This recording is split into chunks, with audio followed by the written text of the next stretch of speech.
our mind. Eric gets there. We run to his room right away. You know, he wants food, so we're figuring, all right, we hang out for like 15 minutes in his room. Right. And then you start running errands for him. Well, because there's moments where the conversation's just like, all right, what else are you going to talk about? What? I got a cousin that runs a restaurant right there called Brava. Well, you know what? He wanted Wendy's. We got him fast food. We came back to his room. We got him the food. We watched the whole transfer and everything get ready for people to, and then we're just kind of standing there and we feel like the weirdos. Like we're just watching him through like an aquarium or something, you know? Yeah, right. So we leave. We say, Does he feel any pressure to talk to you or carry on conversation? Well, you know, he'll talk to you about things like, remember like a week ago or 2 weeks ago, that guy who called in that yelled at Eric? Eric still remembers this guy. Right. He still brings it up. He still talks about him. Like, you've already forgotten it. Everyone's forgotten it, but he's still living it. You're like, what are you talking about? He reminds you of the guy who called 2 weeks ago who said this. And you're like, wow. So the conversation is exactly, you know, spellbinding, but it's, you know, you're sitting there, you're being nice, you're talking to Eric. Did you get any stuff for Howard TV or for the news department? Oh, yeah. We got a ton of stuff. I've been running stories, and I still got to run interviews with Mary McCormick and the director. And wonderful. Yeah, I mean, everybody was very impressed with him. He had like 4 scenes he did. I mean, and a lot of lines, or no? He had a lot of lines. He ad-libbed a line that the director loved. Wow. Yeah, and I think at one point they had to tape a set of key rings to his hand because he couldn't hold them. Right? Yeah. No, I had the person that was playing my wife's hand. Oh, that's right. Eric actually brought up to the director, he says, I see in the script I have to hold the key ring. This may be a problem. Right. And the director's like, well, what do you think we should do? And Eric says, what if I let my wife hold them, you know? And he yells out, keys, woman, in the scene. And the director loved it. There's Eric's wife. She's kind of hot. Yeah, she wasn't bad. Eric, did you start to believe that maybe she was really your wife? No. No, you didn't lose yourself? Hey, Eric, no offense. Have you gotten way fatter? No, I've actually lost some. And what happened to you? Like, did you see a ghost? I mean, like, did you let your hair go all gray? Yeah. Yeah. I thought for acting you were dyeing it. No. I was going to say, I think Eric let himself go. I took a picture of him over the week. It might be my favorite picture ever of Eric. It was from behind, and he was sitting in a chair. I saw it. From the back view, it looks like he got hit by a train. His legs are like curled up under each other and twisted up, and it is the craziest thing I've ever seen. That's why I love Eric, because no matter what his affliction, he'll sit there and demand 4 bottles of Pepsi. Yeah. Yeah. Like, he'll just be the prick he has to be. I got to admire that. And you know what, Howard? This Viper Room thing is going to be great because it's Eric's Got Talent. Right. All right. Johnny, when is the Viper Room appearance so we can get that? That is on the 14th. All right. 14th of February. 14th of February at the Viper Room. All right, everybody. Hey, Eric, my suggestion would be you let go of the Pepsi because you had a positive experience. Who knows? Maybe people will use it on other shows. Keep it quiet and just get your Pepsi from now on. Ask for it at the time. Yeah, ask for it when you're there, and I'm sure they would have complied. But now that the moment has passed, I don't think it's right to go back and sort of demand your Pepsi. But you do what you want to do, okay? All right, here's a question to Shuey. What? Do you have any kind of memory loss, Shuey? I don't know. What happened? Shuey was in his mind? Because remember in the apartment while we were waiting between scenes, that the Pepsi was brought up. It was actually brought up by the woman that plays Dahlia. What? Or Delia. You're saying your Pepsi... So you got your Pepsi? Well, no, it was just brought up in conversation.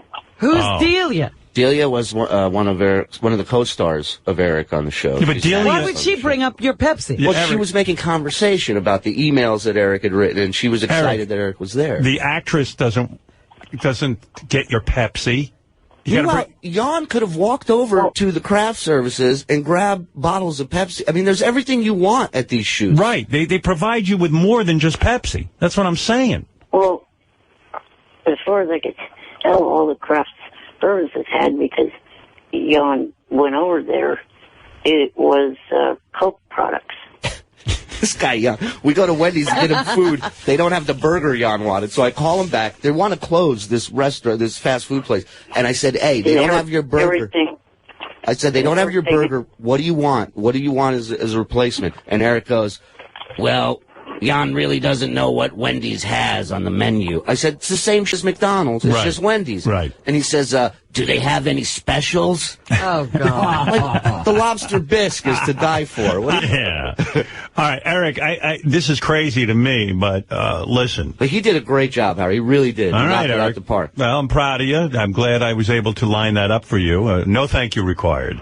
All right. Thank you, Eric. But don't become difficult and talk yourself out of jobs. Become difficult. You don't become difficult. You don't want that reputation. You just don't want to do that, Eric. I don't think you've got that kind of clout yet. Yeah, not for $5.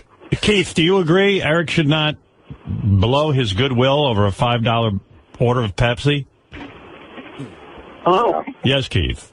Oh, my God, Howard. This is unbelievable. I would give my right arm for one 1-minute scene. I'd give both my arms to get all the stuff that you and Gary give him. I mean, holy crap, Eric, it's Pepsi.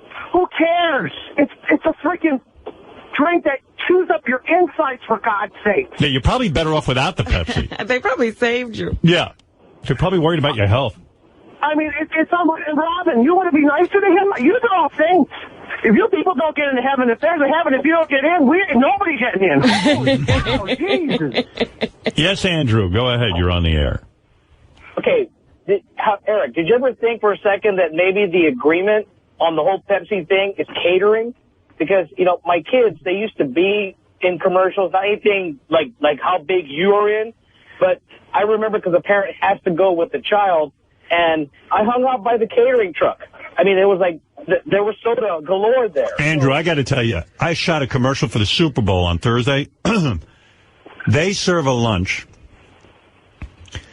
that is like a gourmet lunch. I'm sitting there eating salmon with potatoes. I thought I died and went to heaven. Yeah. I mean, exactly. the services on these shoots, it's amazing. They have executive chefs there on set. We should all be so lucky to get a regular job on a set because you're treated like a king. Remember when we were doing the movie, they had French service, and there'd be a guy walking around with a silver tray with shrimp on it. Eric, you could have asked for Pepsi then. And there's a hierarchy. There's a hierarchy on who eats. You were like probably the second or third person to eat, whereas everyone else had to wait in line. You should have grabbed your 4 Pepsis that you really wanted there, but I don't know. I mean, they made a special trip for Wendy's for you? Oh, crap. Well, Howard, even if they had all Coca-Cola products, they have so many people there that are just sitting there without necessarily something to do. Somebody would have gone. Eric, I'm baffled why you didn't ask for it then, except for a girl who's an actress. She's not in charge of Pepsi. Well, I'm not saying that I was asking for it from her. I was saying... I'm just saying, why didn't you wheel over to... or have Jan or even ask Shirley to go, hey, could you ask them if they could give me my Pepsi? Like, why wouldn't you? I'm baffled by this. That's the weird thing. You didn't ask for it or bring it up at all. You asked for Wendy's. He was bringing it up on the phone. Right. It's not panache. It's more like pain in the ass, Howard. Right. Ralph, go ahead. Hey, now. Hey, by the way, Ralph was with me at the big shoot. Was he? Yes. It's going to be great. Yeah, I'm wondering how that, we shot so many cool things for the commercial. What it's actually going to be, you don't know? No, I mean, I just can't imagine how they're going to cram all that stuff into 30 seconds. Yeah, but it'll be quick cuts, and that first thing that you shot is going to be really good. Insane, yeah. Yeah. Anyway, Eric, first of all, I think Eric's getting some bad advice from somebody because clearly it didn't really bother him that much then. It's like now it's bothering him. So like that guy who wheels him around might have been, he's got somebody in his ear saying, hey, because Eric, Howard's being nice to you. You're really being a bit of a dick.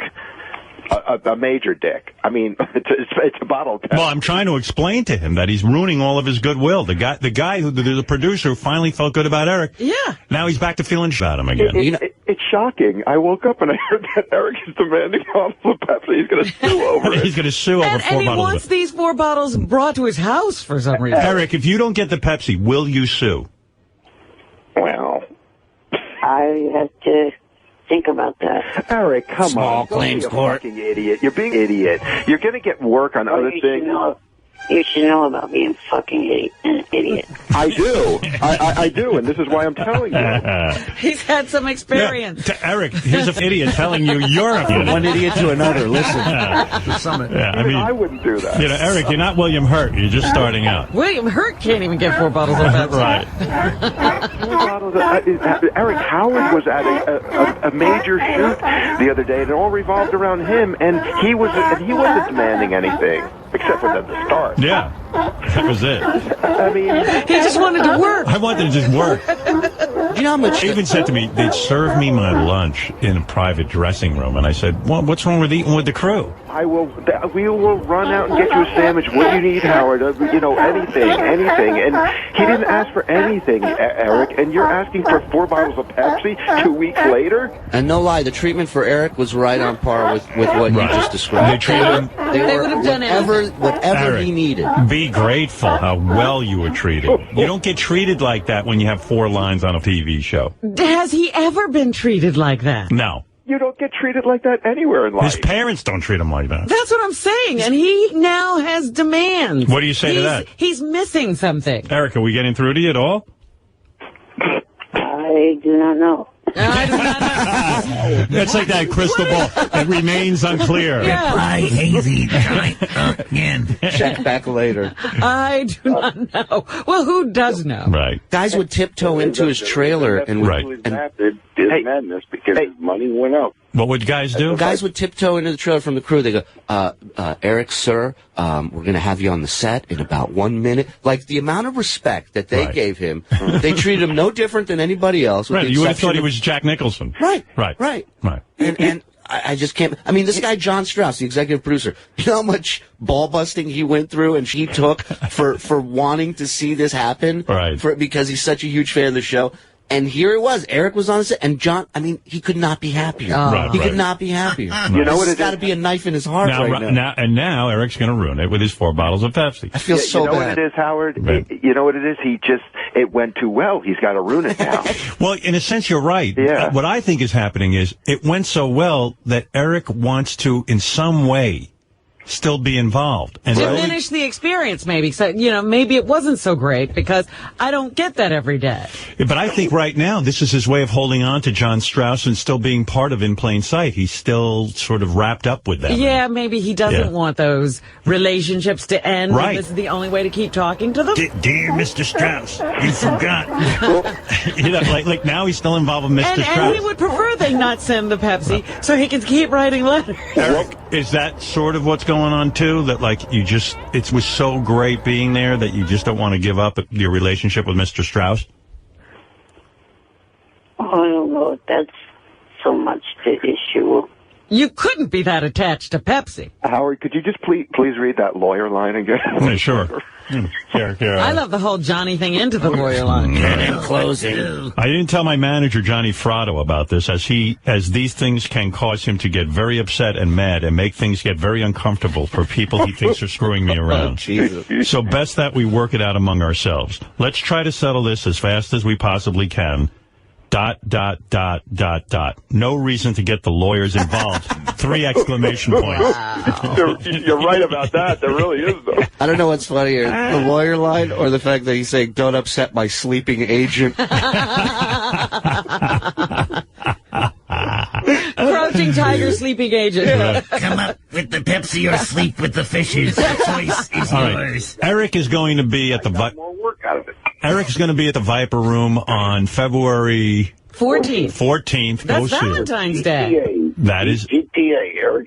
ETA. ETA. Eric. EGT. Eric's Got Talent. EGT. Eric's Got Talent. All right. So all the dancers who want to audition for Eric, this is the place to go. JGP, Johnny's got a problem. What is it, Ralph? I couldn't think of a better combo, Eric and the Viper Room. Yeah, no, it's so cool.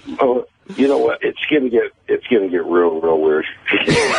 Everyone knows the famous Vibe Room where Johnny Depp overdosed, right? No, River Phoenix. Oh, right. Johnny Depp was a part owner. Right outside. That's where Johnny Depp died. And That's where Tonto overdosed. of course, it was Rivers Phoenix. River Phoenix. Rivers Phoenix. No, he was one river. Oh, was it? One river. River Phoenix, right. Okay. Hey, Ralph, thank you. Eric, the actor, thank you. And, of course, Johnny Fratto, thank you. And thank you, Howard. And congratulations, Eric, on your triumphant appearance on In Plain Sight. Hey, and Eric, one last thought. Maybe if you let the Coke thing go, maybe they'll have Pepsi. Maybe they'll have you back if you were not such a pain in the ass. You know, you get your 4 bottles and they'll never talk to you again, or maybe you don't. You let it go and they'll have you back. If you knew anything, you would know that In Plain Sight is ending. Right, there's nothing to go back to. Eric Season already 5. knows that. All right, this is the last season. It is ending. Well, maybe this guy John Strauss will produce another show. Right. Yeah, he will work again. I know. Unlike you, Eric. All right, Eric, thank you. Ralph, thank you. And Johnny, thank you. Bye-bye. Bye for now. Hey, wait a minute. What? Whoa, stop the clock. Everybody's talking over me, and I'm not able to say that. I looked up online, and the episodes for the new season start March 16th at 10 o'clock on the USA Network. My episode will be the 23rd. I'll put that in my calendar right now. Right. They may have to dub in a voice for one of the lines, though. Is that true? Well, because one of the lines, Eric's supposed to scream. Yeah. And He couldn't scream? well, the only time I've ever really heard him yell is on the phone at callers, you know, or Right. like at you or something. And so he would do the scene, he would say his line, and the director would go, all right, he goes, remember, Eric, this one, you know, you're upset, and let's really hear it. Action! Delivers it the same exact way. And the director's like, all right, cut. Yeah, that's a good one. That's a good one. Eric, what was the line that you had to keep repeating? It was about the bunny, Eric. What was the line? Crap, don't let the bunnies out. Right, so And he's then like, he's supposed to scream that? so he's like, you're upset. The bunny just ran out of the door, Eric. Don't forget, you're upset. You don't want the rabbit out. All right, and action. Go ahead, Eric. Do it as angry and as upset as you are. Go ahead.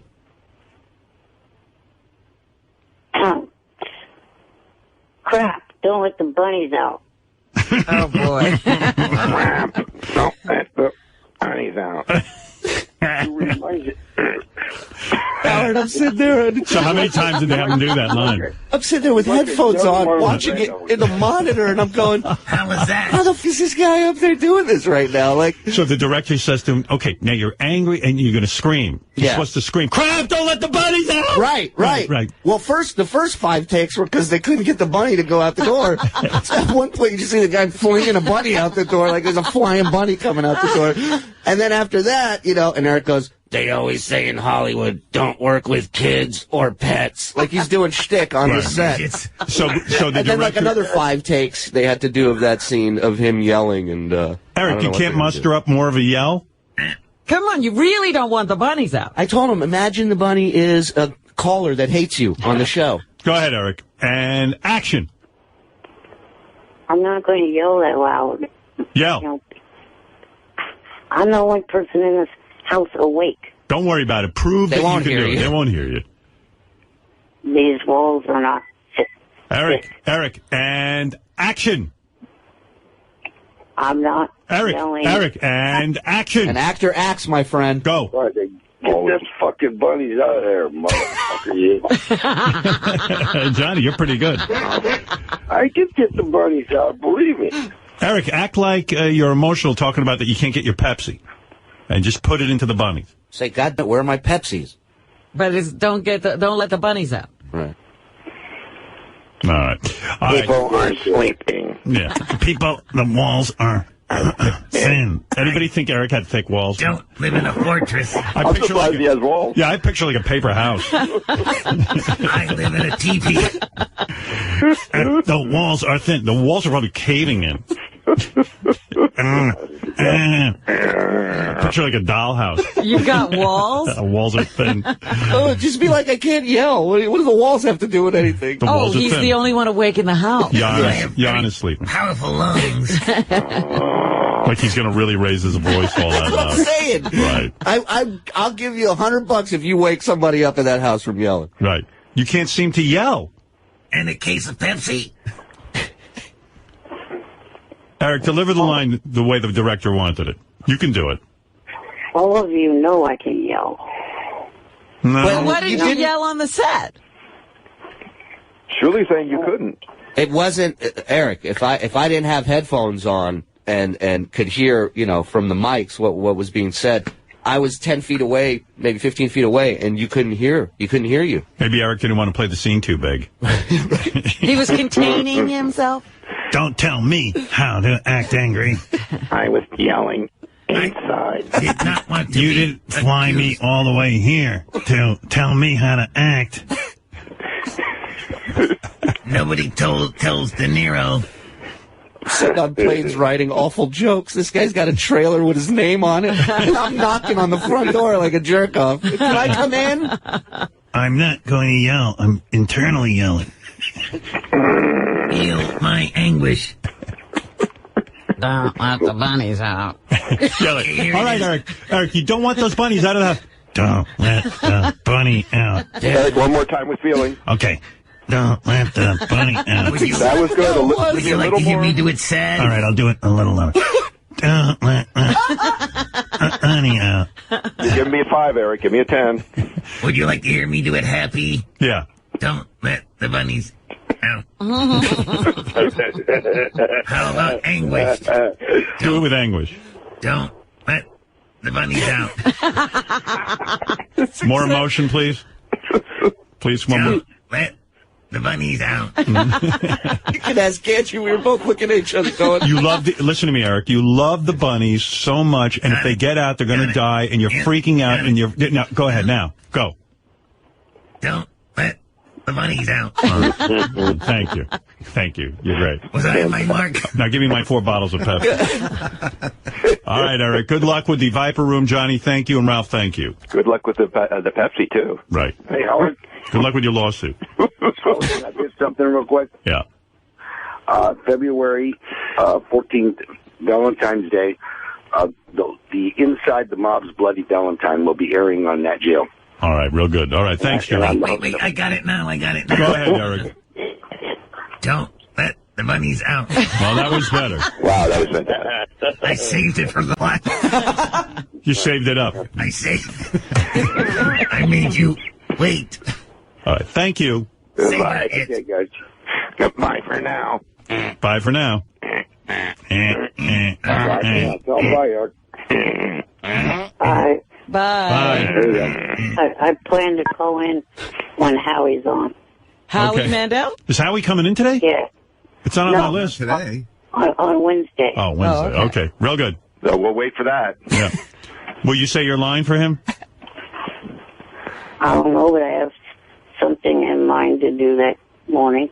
Like, Eric, Why is he calling because of Howie? He likes that. No. What if you were given a chance to be a part of the commercial for America's Got Talent, and all you had to do was say, "I love America's Got Talent," like that with enthusiasm? Could you do that?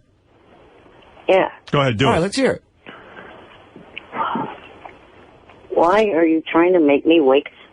Don't wake him up. You're not going to wake anybody You're not going to up. wake anyone up, I promise. Go ahead. Just wake those up. Yeah, you're the star in the house. Yeah. Don't go back to sleep. Yeah. Let them know who you are. Go ahead. Say, I love America's Got He Talent. couldn't get Pepsi. He can't wake these people up. I love America's Got Talent. That was pretty good. I didn't feel it. I felt it. He sounded angry. He didn't sound excited. To me, he did. He sounded annoyed. Fuckers. All right. I love the show. All right. Thank you, everyone. I got to take a break. It's been an hour and 15 minutes. All right. Thank you. All right, bonjour. All right. Later. Welcome back to the wrap-up show. We're going to move off of Gary the Retard and over to Eric the Midget, Eric the Actor. I guess Robin is now only calling him Eric the Actor. And did you think Eric's email was a joke? At first I did. Like I said, John Strauss, the producer, sent it to me, and he was like, sort of like, hey, listen, this is just between you and I. I feel really weird about this because I thought we had a great weekend. And as soon as I looked at it, I thought that it was a goof. Then Shuli sent me a note saying that he interviewed Eric and it was for real. So, I mean, I have some thoughts about what it all means. What does it all mean? I think that Fratto gets him all fired up. And so I think that Eric's not kidding around. Maybe Fratto is, maybe Fratto isn't. But he gets Eric all fired up. Because even on the phone call this morning, every once in a while he just chime in. He's like, you're getting, Eric, fair is fair, Eric. You got to get what you deserve. But, I mean, is Eric out of his mind? This guy was nice to him, and now this guy is pissed. So you think Johnny's pulling the strings and Eric's just going along with it? I mean, I don't think Eric's just going along with it. I think Johnny gets him fired up about it. But Eric has the ability to say, you know what, Johnny, I don't think that's a good idea. I think Eric totally buys into, I deserve what I deserve. The whole ridiculousness of the people who do my books need to get this rectified. I mean, give me a break. I thought it was a joke. I think Gary might be right. It might be Fratto, pushing the joke. But do you think Strauss really took it that seriously? Yes. I absolutely do. I think Fratto's pulling. No, I absolutely do. He doesn't deal with these guys the way we do. He doesn't know what's a joke and what isn't. I might be wrong, but I'm telling you, he didn't take it as a joke. I know it for a fact because we emailed back and forth like 5 times. Justin in Chicago, you're on the wrap-up show. Yeah, it was just actually about Johnny Fratto. I'm really fascinated every time Eric calls in. But how does Johnny Fratto always end up on the line? Is it something, do they call in together, or is he patched in? It comes to us that way. So maybe Eric patches Johnny in when he calls us. Yeah, it's Eric's great. Just love listening to Howard drill him, but I find it really almost annoying when Johnny chimes in and changes the course of the conversation, start telling the story about his kids, or trying to get the plugs in. I just like it better if you leave Eric out there and allow him enough rope to hang himself. Yeah, but sometimes Johnny keeps him on course too to talk about the stuff that needs to be talked about. All right, thanks, Justin. Ken, you're on the wrap-up show. Hi. Hey, Ken. Hello. Hey, Ken, what's up? Hey, how are you guys this morning? Eric is a train wreck, bottom line. All he is doing is emulating Howard, and I don't know how you guys didn't catch this morning. I mean, Howard does a radio show, talks about American Idol. Eric does a podcast, talks about American Idol. Howard does a movie. Eric does a TV show. Now Howard has a contract dispute with Sirius, and Eric needs to have his own little thing with a contract. So Eric is emulating Howard, Gary. You buy that? No. I don't either. The thinnest premise, but he could have done a lot better than that. I do think that Eric is acting like he's had as many years in the business as Howard. In that respect, he thinks he's at Howard caliber for his demands. Yeah. Cindy, sorry about that before I hit your button by accident, but now you're on. Oh, hi. Thank you. I have 2 things that I'd like to ask. First of all, that weird guy John that called that said Howard was sending him messages. Uh-huh. Did you guys get any idea of how old he was? Yeah, he said he got the messages when he was 17. He said it was 14 years ago. I think I remember it shorter than that, so anywhere from 29 to 31, I would guess. Yeah, because I was thinking, I know my kids with my husband's job, and I don't even know if you guys have this. Well, he's from California, so he would. He could even ask through his employer about an EAP program, which is employee assistance. And you get 5 free visits with a psychologist. All right. Thank you, Cindy. What was the other thing you want to talk about? One more thing. Okay. I think I have a great idea for a show, a thing on the show, and it would be let Robin go shopping for the day, and I will take her place and do the news. I am experienced because when I was in high school, I read over the PA all the announcements and everything all day. I mean, if she doesn't want to give up her throne, I'll sit in there with her. But since I'm first to call about it, that's why I thought maybe, you guys might let Cindy, I'm going to ask you a question. I'm trying. I'm not giving you a hard time, but who besides you? Who do you think wants this to happen? Why do you have that and you advertise it? Do you think that would be a good?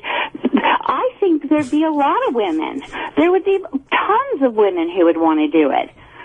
Right, but I wouldn't want to do. Why would we do it often? In other words, we want to do it? What's in it for us? And in other words, we're taking a great part of the show. It's like saying, I acted in my junior high school, edition of Our Town, so I think I should be on The Good Wife. Cindy did call first, though, Gary, with the idea. No, I get it. I mean, maybe the idea is a contest one day, but I don't know. Why would you want to take away the best part of the show? Or a great part of the show? Started that way by PA announcement. What's that? That director, that comedy director with like Jonah Hill, all those guys. Oh, I know what you're talking about. Judd Apatow. Judd Apatow. Yeah. Sal, what do you think? Good idea or no? Didn't you accidentally disconnect it before? I did. Give that another shot. All right. No, I think a lot of times people have a great idea because it's something they want to do, but it may not be what the audience wants Only to hear. kidding, Cindy. Maybe you can work at Burger King. Work the fast food window. Go ahead, Cindy. Same What were you going to say? Right? That's a PA. I'm not a 21-year-old stick. I'm over 21, and my youngest is in college. So, it's not going to be the pretty ass lady that, you guys usually want. All right, Cindy, I'm going to put you on hold. We're going to get your information. Gary will pass it on to Tim, and then we'll see if anything can happen with that. Sorry, honey. But thank you for calling in. Scott in Seattle, you're on the wrap-up show.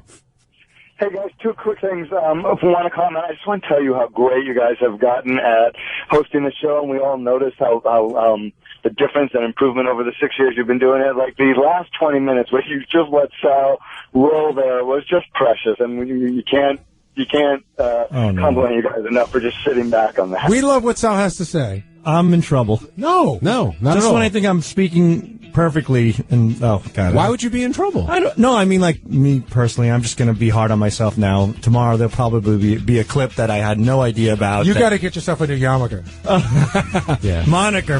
I know what it means. What's a moniker? It's a nickname. All right. I'm Sal the Stockbroker. That's my moniker. Who told you that? John Hines. Just don't go to Harlem today and call anyone a moniker, okay? Whoa, easy does it now. And with that, we're going to wrap up today's wrap-up show. Sal, with the moniker, what would you like to plug? I'd like to plug you right in your sweet fat ass, John.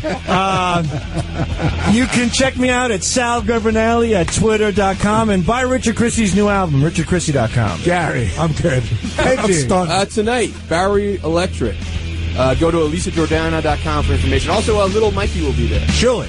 Cleanboxentertainment.com, Ronnie One Block Party. Tonight, 7 o'clock, Chuck Zito's View, and then at midnight, Greg Fitzsimmons, both on Howard 101. And thanks for listening to us in the finest place you'll ever find on satellite radio, Howard 100 and Howard 101.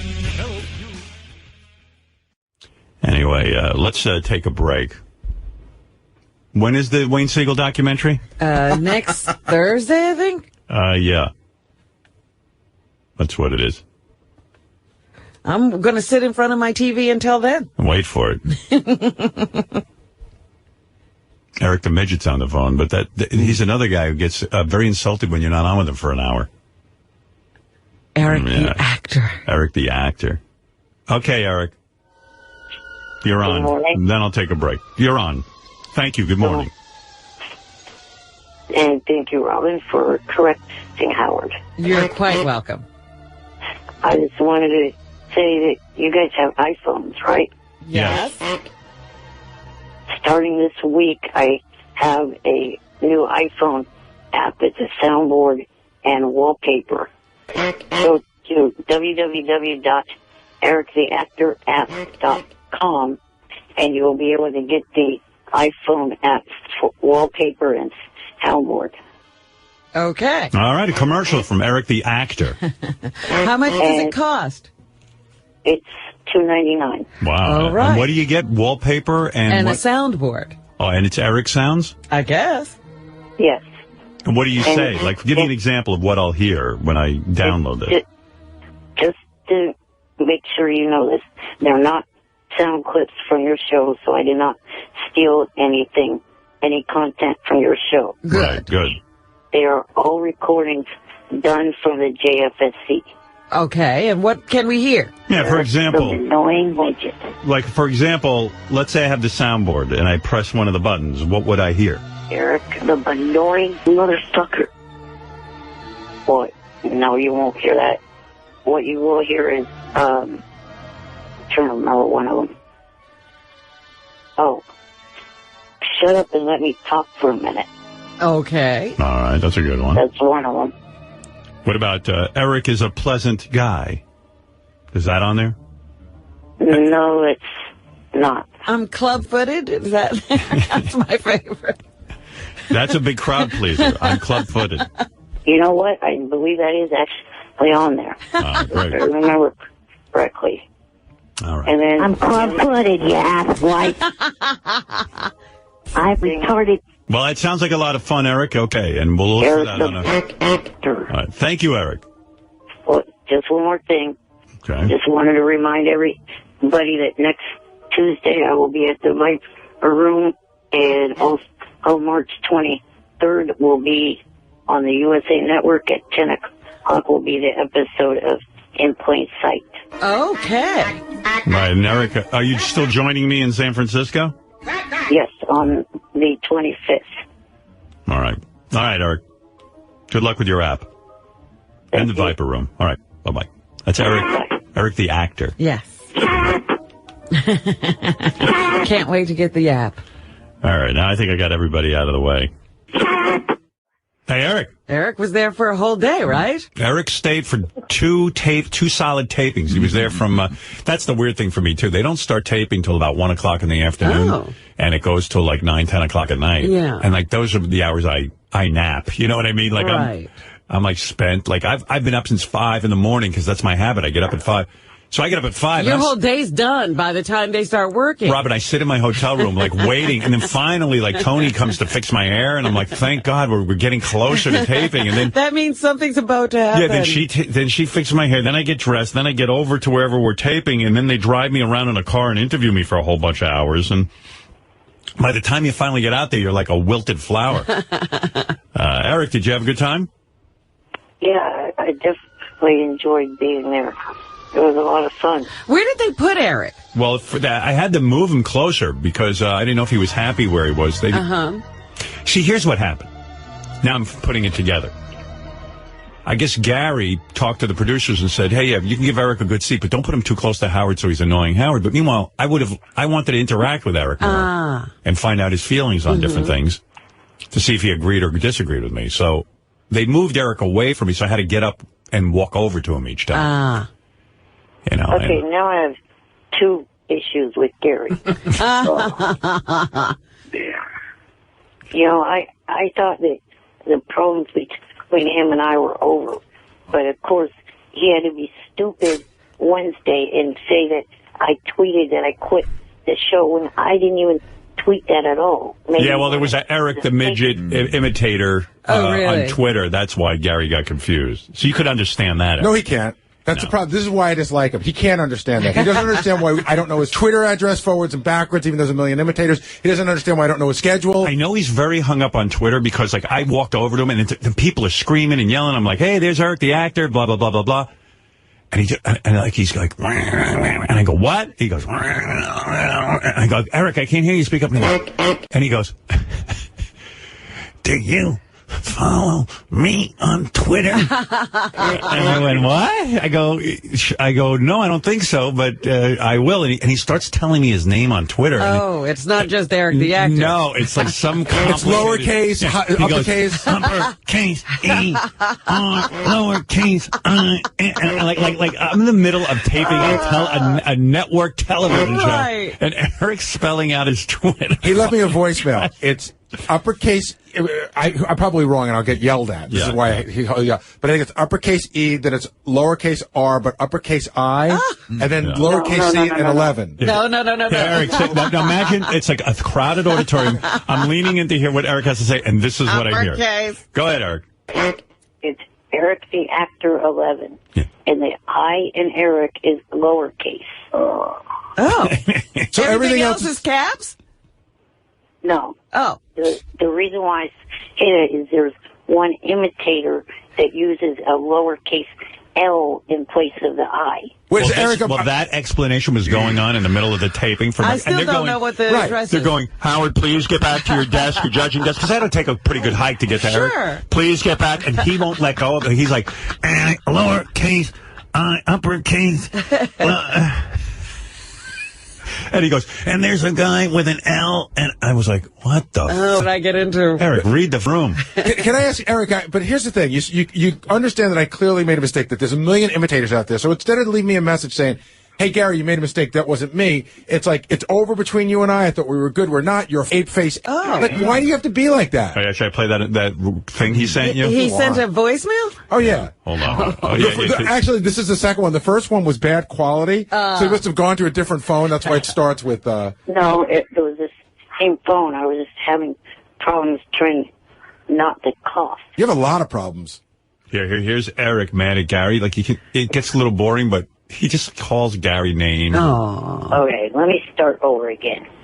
Because it phoned up on me and I was coughing too much. You are an idiot, Gary. Just when I thought there was no problems between you and I, what do? You get on air Wednesday. Well, yeah, it goes on and on. But he calls me, an ape face is his favorite expression for me. Right. Meanwhile, hey, Eric, Gary had you moved away from me. That's the other thing. I would know not to bug you in the process of the show. No, I wasn't afraid you were going to bug him.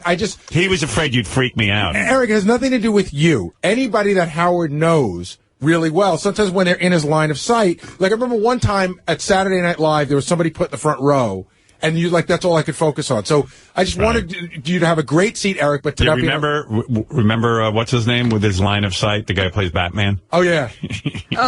Christian Bale. What are you in my line of sight? Billy Crystal made that joke at the Oscars. Yeah, line of sight. Yeah, that wouldn't have bothered me, actually, but you had no way of knowing that, Gary, so you did the right thing. It's not, but Eric, you understand, again, it wasn't about you. Could have been anybody. Although there were times I wanted to be able to, like, Sharon goes, who is this Eric? Who is Eric? And I go, oh, he's a guy from my show. I said, you got to start listening, because she doesn't understand any of the references. People yell out that is, like, so inside, but it's funny to me, and I'm sitting there cracking up. And Howie listens to the show religiously, so he understands. Up. And so, but Sharon's like, what? She's out of the loop. She's out of the loop. I go, you got to wake up to this, man. There's a world going on. Yeah, like people, what do people yell out? Like, get the poison out. They yell out, hey now. Does she get that? Hey now. No, she doesn't know. She doesn't know any of that. Hey now isn't one of the things people yell out. There's a lot of 143 referring to Sal's wife. Right. A lot of the signs say, Howard, we 143 you. You know. Oh, actually, one of the people that was holding, or one of the groups that had it highlight that, I know who they were. What? Huh? What did he just say? Exactly. He's saying one of the people who had a sign like that, he knows them personally. Oh, that was interesting. Yeah. But Eric, I just want to say, I got to leave, but I just wanted to say, I went through a lot of trouble, spoke to the producer, made sure I got you in. Would you like to say anything? Tell me sorry, Eric.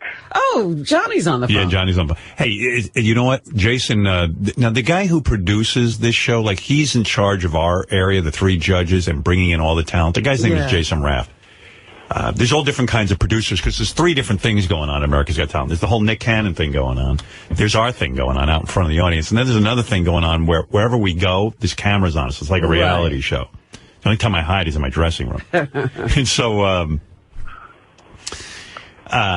what was my point? There was one point where Jason comes up to me. Now, this guy's busy. He's coordinating all of the acts, getting them on and off stage, and feeding us information.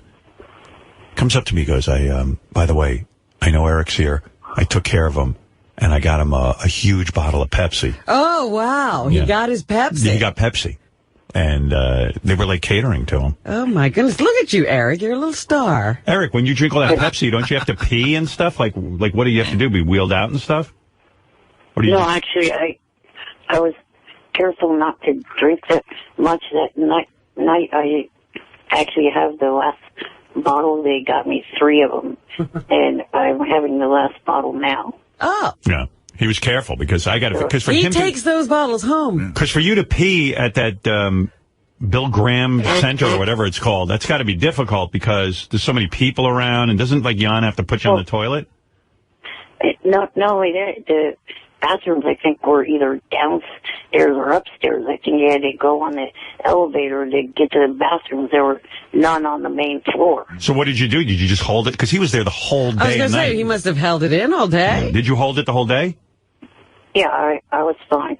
Huh. Wow. He knows how to stretch it out. He doesn't drink too much. You should. Hey, seriously, you should wear a diaper.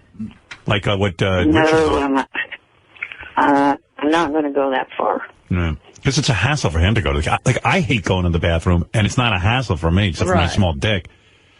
For him, it's crazy. Yeah, it's a whole production. Yeah. It's weird, too. Like, I think Eric was really... Do you go to the bathroom sometimes, Eric, and somebody's in the handicap stall?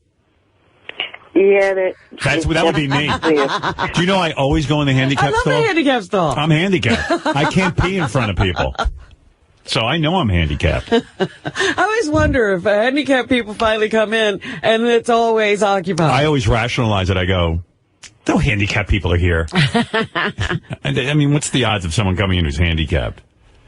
But I'm in there all the time. I love the extra room. And oh, yeah, it's brilliant. Yeah. Beautiful. No, but like, just because I'm not handicapped, can I have a nice space? Why can't I have my own sink? Right.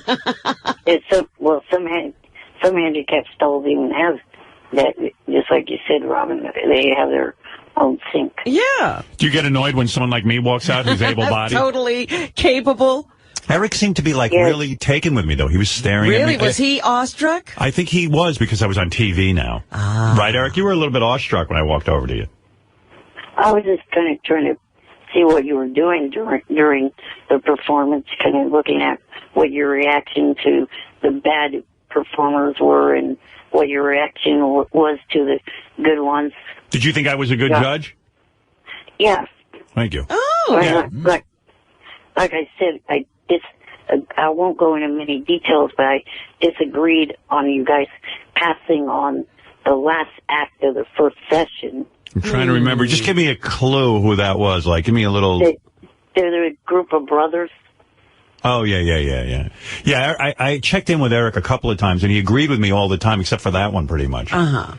He had a disagreement with me. Well, I mean, is Eric that good a judge? You think Eric's... I just want to know. Eric watches a lot of TV like I do. So. Doesn't mean he can do the judging. No, I checked in with him. Just want to see if I was on target with him.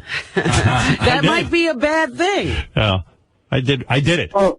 It didn't matter. It was after the fact.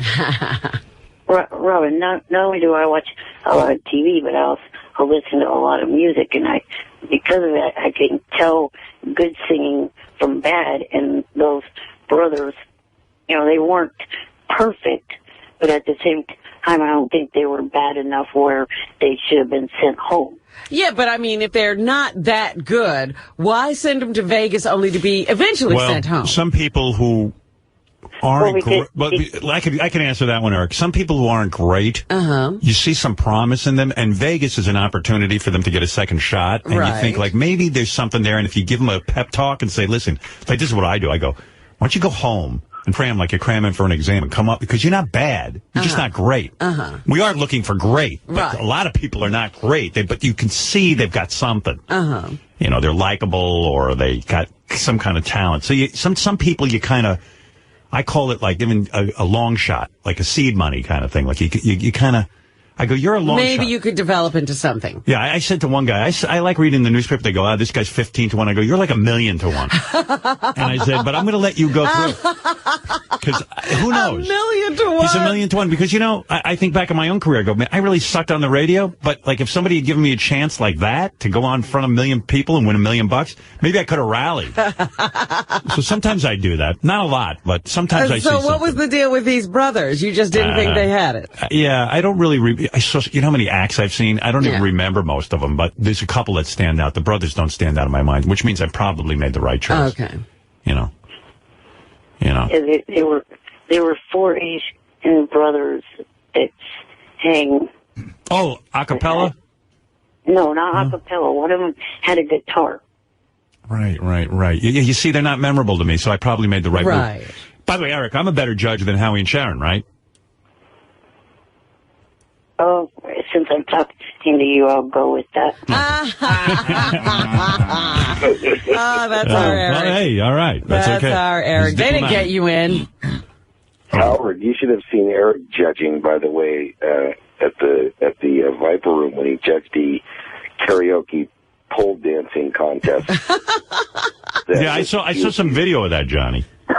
It was pretty cool. Karaoke pole dancing contest. Yeah, karaoke pole dancing. It's a new thing. It's a new category. I love it. See, was that the one that I thought was one that I, in the first round, gave the highest numbers to, somehow got voted out of the final round. Something tells me the rules aren't strictly adhered to at like strip club events or whatever that is, that Viper room. Right.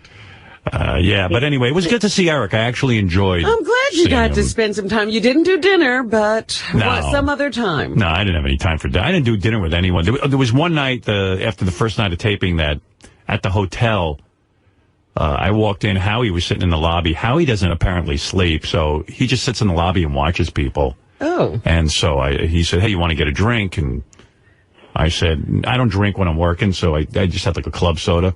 But we went, we had drinks. Sharon came down. Oh, cool. And you guys are hanging out. Yeah, we actually hung out. Like we bonded, I guess.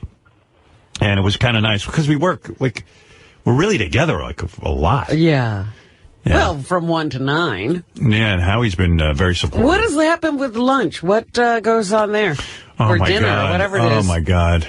It's so weird. They think I'm nuts, I think. They think I'm a diva, but I'm not. I don't ask for it. No, I'm not. You are. I got so mad at Sharon, too. My dressing room, this time we weren't in trailers, we were in dressing rooms. Yeah. Her dressing room was next to mine. We get, this is the weird thing. I'm glad you asked this, because what time is lunch usually? Noon. Okay, right? Mm-hmm. And especially with us, we eat, like I eat breakfast around 5 o'clock in the morning. Right. So all I want is lunch. I just need a 10-minute lunch break. And then dinner would be like 6 o'clock, right? Right. Okay. So I look at the schedule. There's absolutely nothing. We're just working at noon. We work all the way, and it says 5 o'clock lunch break. So I said to them, I go, there must be a mistake on my schedule. I go, I'm going to get there. I eat at noon. I need a lunch. And I need a dinner at 5. I mean, that's what fuels me. That's what keeps me going. I don't need a lot. Just give me some broiled fish and a baked potato. Well, what goes on? They have to send me over menus, and it's like I'm the only one who wants lunch, I guess. I can't figure it out. I go, well, what do you mean, lunch at 5 o'clock? They probably wake up later. You know what it is? And they probably eat just before they get there. That must be it. And I think it's a union thing, so they have them work a certain amount of hours, and then lunch is considered. I go, lunch on no planet is 5 o'clock. You can't call it lunch. That is not lunch. It's not lunch. I mean, I don't get it. And so I got a menu, and they bring me a little thing of baked potato or something and a halibut. A grilled. And I sit there in my dressing room and I scarf it down real quick. I mean, good Lord. And quite frankly, 5 p.m. in San Francisco is 8 p.m. in New York. I'm still on New York time. I'm starving. So anyway, the lunch break at 5 o'clock, it's an hour. That's the big break of the day, because that's the only break you get. Really? They give you a pee break for like 5 minutes. So then I go backstage, and I lay down, I eat. And by the way, my meal is always like late by 5 or 10 minutes. Like for no matter what, they go, we're sorry, your meal is in traffic. What? There's always a problem with my meal.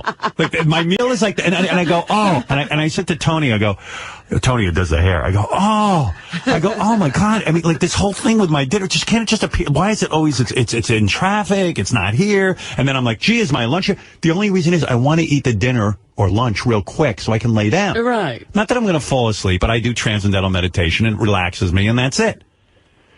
So anyway, finally my meal comes. I realize I got like a half hour. I'm going to do my TM, my transcendental meditation. I turn out all the lights in the room. I got a candle. They have some candles, and they make the dressing room look nice. Right. I lay down. I hear, that door slamming thing. Sharon's dressing room is right next to me. I don't know if she's got 87 people in there. The door is slamming every second. And it sounds exactly like that sound effect Fred plays. Right. Oh, man. And every minute it just goes, whoop. Now, this wasn't happening while you were eating. No. If it was, I wasn't aware of it. And I have a sound machine, too, that makes white noise. Yeah. Yeah, that's the noise. And I start to drift off, and all of a sudden it's like, boom, boom. Now, literally, it was like every 30 seconds, and then sometimes it would be 2 minutes would go by, and I relax. Now you're waiting for it. And I go, oh, good, it finally, stopped. And then all of a sudden, boom, and it just like rocks me out of my world.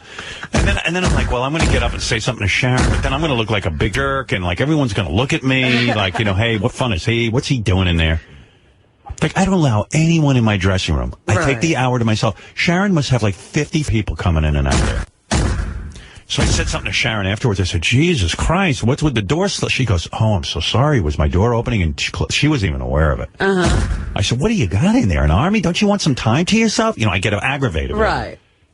But she was so sweet about it. Like, oh, that won't happen again. She probably immediately said, don't put me next to him anymore. Oh, I don't want to be next to anybody. I don't know. She was cool during the second session. She walked over to me and shook my hand and said, "Hi, I'm Sharon." I'm looking at her like, "You okay? You didn't really have to say that you're Sharon. I know who you are." Yeah, well, she's being nice. Okay. Yeah. Oh, I didn't know she walked over to you. Yeah, and then I met Nick backstage. How'd you get backstage? Yeah, how do you get backstage? Talk to Jason. Oh. Oh, look at him. He's all hooked up. Yeah. I wanted to put Eric on my lap, but I don't think they would have gone for it. They never would have made it into the show. Well, anyway. I wouldn't have gone for that. I just would have picked you up and put you on my lap. It would have been like when Beetlejuice was here with Sal. He just picked you up. I would have just scooped you up. How much do you weigh, by the way? I think a little bit under 80. Yeah, I could lift you. Yeah, you've got that 95 chest. Yeah, Eric, I could manhandle you and just throw you on my lap. Bench press thing. Yeah, I don't think you'd have much to say about it. You couldn't resist him. Right. Eric, tell him how Howie wouldn't go near you, though. Oh yeah, I didn't get to meet Howie that night, but I tweeted at him, and he said that then if I get to go to one of the next shows during this season, that he promises that he'll come over and meet me. Yeah, he knows you can't get to any of the other shows. I guarantee you, Howie's so dark inside. Like, it's really weird. Howie's like a very kind of feel-good comic. He makes you feel good. But inside, there's such darkness. Really? Yeah, he has 5 voices in his head, he told me. What do you mean? What are they saying? All kinds of weird. And I'm telling you, I know Howie probably didn't go over to Eric because he thinks it's contagious. Well, that's exactly what I'm thinking. And then he says to him, if you come to one of the other cities, he knows he's not going to any other city. Although, Eric, you can come to any city you want. But how's he going to get there? It's always a big production, and they got to get the oxygen for the plane and the whole thing. I like having Eric there. How long is it between the time now to Vegas week? Oh, you'd like to go to Vegas. Vegas week, I found out, doesn't have an audience. Well, yeah, but I had a suggestion for you. All right. I thought you've never done serious show in Vegas for your fans. It would be kind of cool for your fans if you can somehow work out doing your serious show there and doing the America's. He's not Nick Cannon. He's not going to try to kill himself. Yeah, I don't have kidney failure. First of all, America's Got Talent takes all day. Right. Evidently, Las Vegas is the biggest sort of pig fat of all of them because like you're there narrowing these people down. I can't imagine how long it takes, but it evidently gets into some arguments. So, no, that ain't happening, Eric. Hey, Eric, I got to go anyway, man. Good seeing you in San Francisco. Glad you showed up. Johnny, good talking to you. Hey, Howard, it sounds great to hear you be so excited about this because even though you're saying you are saying you are, but you're really coming through and you really sound happy. Oh, thanks, man. So this is great. All right. Yeah. Thank you. Yeah, I'm enjoying it. All right, later, guys. I hung up before I could go. One more thing. I am another. You could put Eric on for 20 minutes and he'll go, he didn't have me on. He never wants to say goodbye. Nah, he loves it. He loves the microphone. he loves the limelight. I love how he's on a first name basis with Jason now. Oh yeah. Oh, Jason got me backstage. And Jason likes it. Eric, the actor, wants to say hello. By the way, there is a Eric the Actor special coming up on Howard TV. Eric, when he went to do In Cold Blood, what's the name of the show? Oh. Mary's show. Oh, no. In Plain Sight. No, In Plain Sight. In Plain Sight. Yeah. When Eric went to do In Plain Sight, Howard TV was there with him every step of the way, pretty much. And you see him on set. He even gets Tia Carrere in his trailer with him. Yeah, she came to meet him. Yeah. She still looks pretty good. Didn't you think, Eric? Yeah, definitely. Yeah. And Eric gets her in there, and he's hanging out with Mary McCormick on the set, and you see him with all the... It's a fascinating special. I watched the whole thing all the way through and was like, give me more. Give me more, Eric. One of these days, we have to get him out to Oscar week and have him go to all the parties. And problem is, he gets really... he's great on the phone, but he clams up sometimes around famous people. Is that right? Yeah. Eric gets a little starstruck. Oh. And he's definitely pussy struck. Well, how could he help that? Hey, who isn't? Oh, so he didn't have anything to say to Tia Carrere?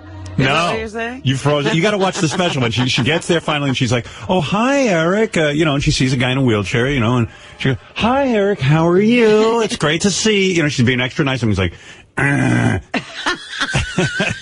then she asks him a question. Dougie, what was the question that Tia Carrere asked Eric? You got to see the special. It's great. Howard TV coming up with some good stuff. Howard TV, by the way, featuring Richard's dick in his mouth. He was just praising her for the shows that he liked her in. I believe that's what he did. Yeah, but what she asked him a question, he couldn't even answer it. I don't remember. You don't have the clip, do you? Where he meets Tia Carrere? Let me see if I can pull it. Pull it up. Stand by. It's the greatest exchange. Like, all of a sudden, Tia Carrere comes in the trailer.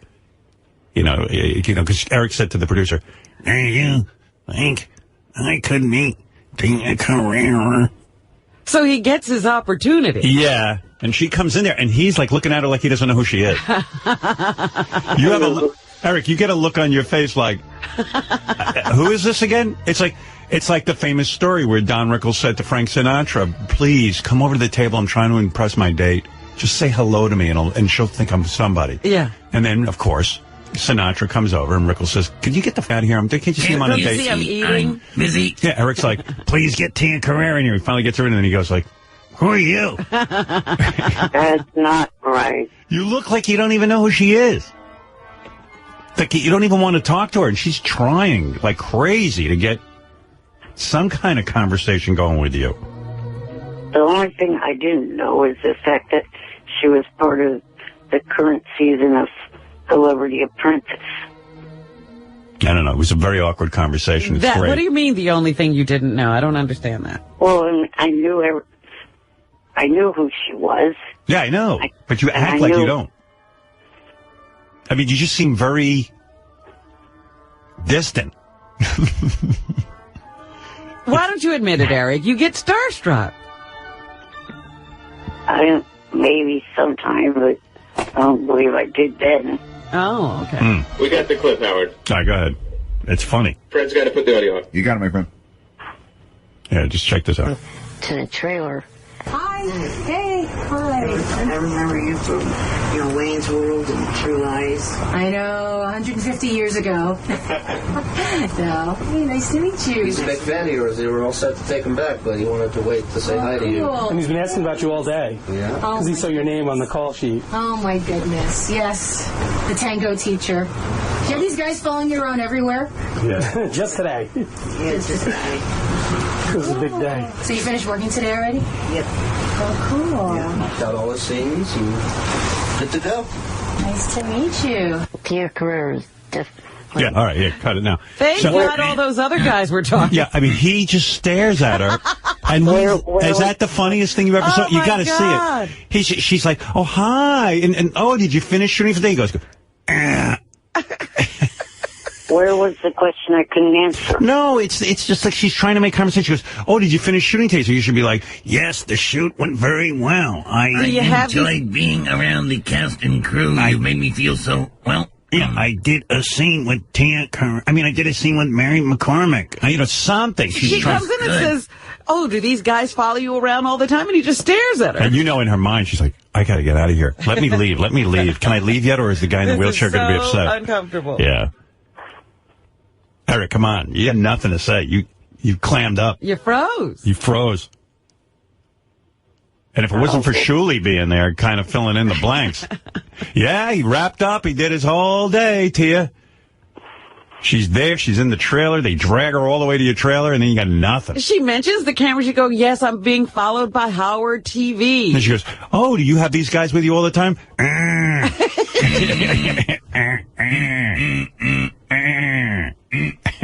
Aye, matey.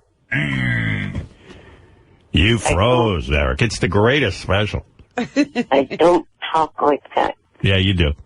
No, I don't. You've got a growling kind of voice. You do.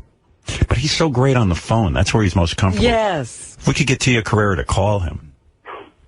He'd do much better. I don't know about that. It's when he's angry at us that he really shines. Yeah, maybe that's it. But boy, oh boy, pussy slows you down, Eric. It's your kryptonite. Puts him in reverse. Oh, my God. He was just like... He's just staring. And you don't harken back to Wayne's World and... Well, okay, at least he had True something Lies. there. I thought, okay, this is going all right. He's got an opening statement. And of course he doesn't realize it's insulting.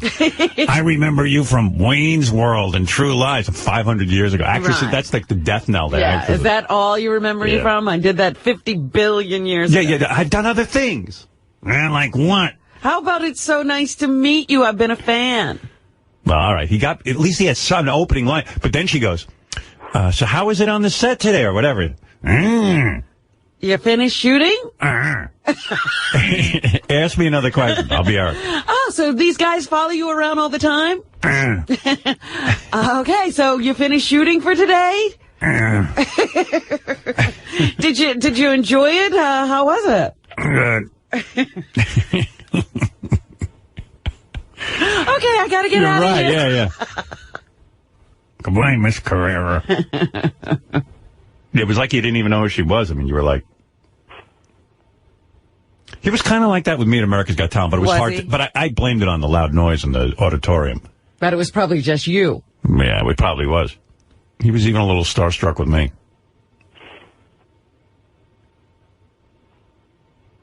You still there, Eric? Yes. Oh. I was reliving It's like my he's moment. seeing Tia Carrera again. Yeah, what, is Tia Carrera there with you? No, I was waiting until you would stop talking so I could talk. Okay, go ahead. Let's give Eric a chance. I was calling for a number of reasons. One, Could you just stick to one reason? I was wondering if in a few weeks when they do I guess it's going to be a Hollywood premiere of Marty's movie Mirror, Mirror, if there'd be a chance of me going down to the premiere and I could prove to you that I don't get starstruck by interviewing the cast and whoever else is there at the premiere. The problem with sending you to a premiere is that, and Eric is very, very adamant about not asking offensive questions. It's not his thing, which I can understand. He's an actor. No, he's going to ask his own questions, Right. which are, do you ever see the cast of I loved you in True Lies? Right. And Yeah, he doesn't really want to offend people, and part of the funny aspect of going to a red carpet event is getting somebody to ask outrageous questions. And, the wheelchair would be great because everybody would approach. They would have to answer his question. Yeah. But, Eric, it's just not that funny when we send you out to these things. I know you like it, and I understand why you don't want to ask offensive questions. It's not your thing. Right. But if we could just borrow your wheelchair and put Shuli in it. And he could, why don't we just do that? Why don't we just take whoever's interviewing and put him in a wheelchair and give him some makeup or something and then put them in a wheelchair and then everyone will have to put Lisa G in a wheelchair. She'll get moved up to the front of the red carpet. That's right. No more back of the red carpet for her. Right. But Eric, Eric gets in front of these guys, and we load him up with questions like, how big's your cock, and when's the last time you took a big shit in public, and and then Eric gets in front of him, he's like, "Hello, when is your new movie coming out?" Right. Yeah. Then we have no tape. I understand you shot it for Paramount Pictures. Yeah, I don't think it's worth our budget's kind of tight these days now that the company charges me for repairs. So we don't have the extra money to actually send you anywhere. Maybe we could put him on the red carpet like Ronnie and have him interviewed. Yeah. Like you're one of the stars. You're an actor going to support another actor. Yeah, within the last year, we've been charged for equipment upgrades at Sirius. So, I don't have money to send Eric, the actor, out on comedy. Oh. Yeah. I'm not kidding. Joke. It's a whole new thing. Someone dreamt up. Because there's certain people at this company that think about me 99% of their day. They have nothing else to do. Like invent better equipment, Get the stock price up. That they don't do. They're busy watching me. The only thing people listen to on the whole fakakta thing. And they got to do them with me. It's beautiful. There were a couple Wait, that's a way to run a company. What? There were a couple other things. One, I just wanted to say that my iPhone app is now 99 cents. What was it before? He was charging he has an iPhone app, and he was charging way too much money for it. $800. Didn't sell too many at that price? I sold 3. What was your original price? Like $2.99, right? Correct. Yeah. Why are you reducing it? Why? No one bought it. How many people bought it at $2.99? I'm not giving a specific number, but quite a few. Oh. Why are you reducing it then? Just because there was a demand for the price to be reduced, so decided to go for it. Are you going to send back the money to all those people who jumped at $2.99? No, hey, they bought early. Car companies don't do that when you buy a car and then they reduce the price. That's true. He's right. He's right about that. All right. Like GM. He's a car. I have a business plan for you, and this might be nuts. Why not go the opposite way? Charge $700,000 for the app and just sell one. If that happens, then you've made your money. You get a rich guy like Sam Simon to buy it. You know, and he'll go, hey, you know what? Kid, I could afford to buy that app. And I'll be the only one who has it. And then you get $700,000. Minus Apple's take on that. And then also, fans have been asking me to talk about the Viper Room, and you haven't given me... What is the app again? First explain that. Like, what does it do? Like, let's say I get the app for 99 cents. What do I get? Well, it's a soundboard with 8 sound bites on it and a wallpaper. And there is going to be a new one that has been submitted to Apple with more sound bites and another wallpaper. You mean I could have you on my phone all the time? Correct. Yeah. And when by wallpaper, you mean, in other words, it'll be a picture of you on my phone. The background. Yeah, the background. Yes. And I have an idea for a third wallpaper that I'm going to give to the app designer later. What's your idea? It kind of plays on the whole joke that I can't do math. It's just drawing of me writing on a chalkboard math problem. I like that Eric thinks he doesn't talk like that. It always sounds like his phone's cutting out when he talks.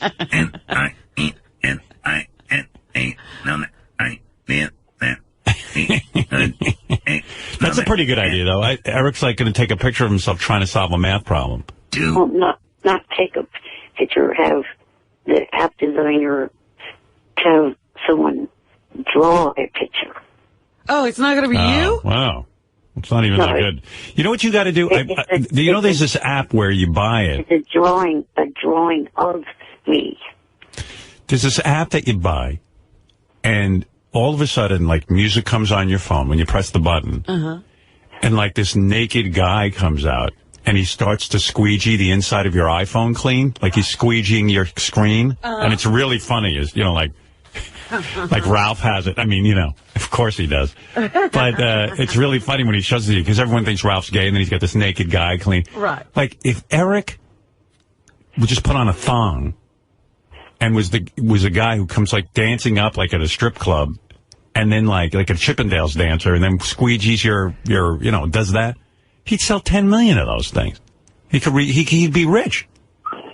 But he always has, like, you know, a cartoon drawing of himself solving a math problem. Right. You got to do something outrageous.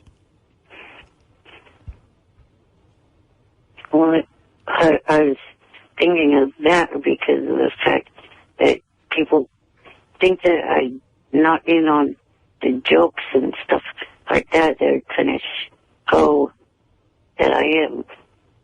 Yeah, I mean, I heard that video of him getting the lap dances or something at the Viper Room was pretty wild. Yeah, like that I'd want on my phone.